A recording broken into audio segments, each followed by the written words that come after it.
Hello दोस्तों, नमस्ते। आज हम लोग जैव विकास के बारे में पढ़ेंगे। जटिल जीवों का विकास सरल संरचना वाले जीवों से धीरे धीरे क्रमिक परिवर्तन के फलस्वरूप हुआ है। इस परिवर्तन को जैव विकास कहते हैं। ठीक है दोस्तों।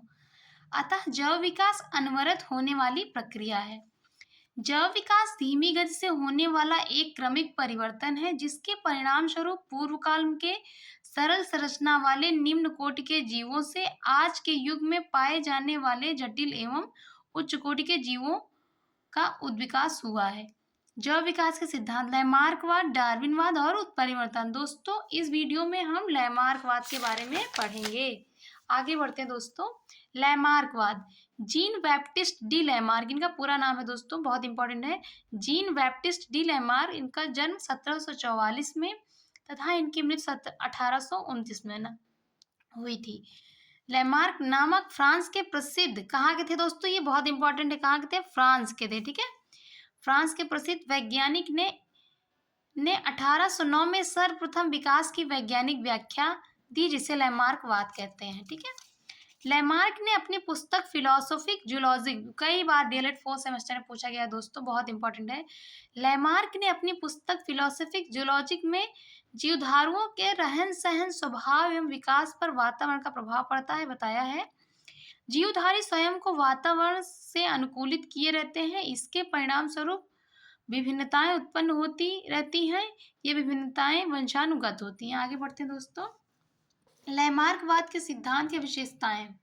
वातावरण का सीधा प्रभाव, प्रत्येक जीवधारी पर वातावरण में होने वाले परिवर्तनों का प्रभाव पड़ता है। यह प्रभाव उनकी रचना एवं स्वभाव को बदल देता है। दूसरा देखते हैं दोस्तों, अनुकूलन की प्रवृत्ति, सभी जीवों में अपने को वातावरण के अधिकाधिक अनुकूल बनाने की प्रवृत्ति पाई जाती है। आगे बढ़ते हैं दोस्तों। अंगों का उपयोग और अनुपयोग, वातावरण के प्रभाव के फलस्वरूप अधिक उपयोग में आने वाले अंग अधिक विकसित हो जाते हैं। अंगों का कम उपयोग या उनका उपयोग न होने के कारण ह्रास होने लगता है। ठीक है दोस्तों। आगे बढ़ते हैं। अवशेषी अंगों की उपस्थिति इससे प्रमाणित करती है। उदाहरण जैसे जिराफ की गर्दन का लंबा होना तथा सर्पों में टांग का अभाव होना।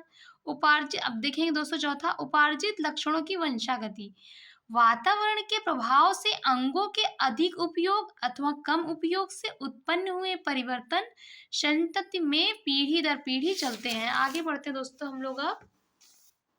लैमार्कवाद के सिद्धांत के उदाहरण क्या क्या है, जिराफ है, सर्प है, जलीय पक्षी है। पहला उदाहरण देखते हैं जिराफ के बारे में। आजकल जिराफ अफ्रीका के रेगिस्तानों में पाया जाता है और ऊंचे ऊंचे वृक्षों की पत्तियां खाता है।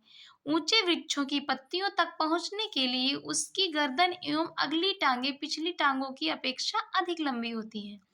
जिराफ का विकास छोटे गर्दन वाले तथा छोटे कद के पूर्वजों से हुआ है, जो अफ्रीका के घने जंगलों में रहते थे और जमीन में उगी घास फूस खाया करते थे।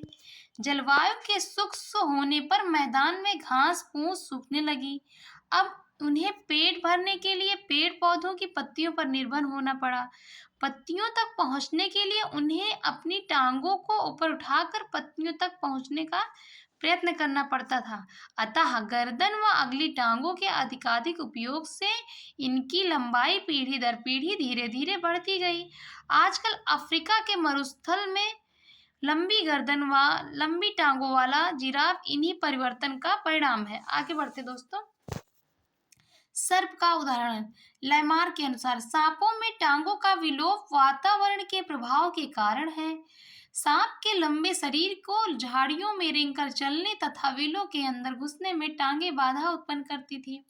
अतः ये धीरे धीरे छोटी होती गई और अंत में हजारों पीढ़ियों के बाद पूर्णतः लुप्त हो गई। थैंक यू दोस्तों।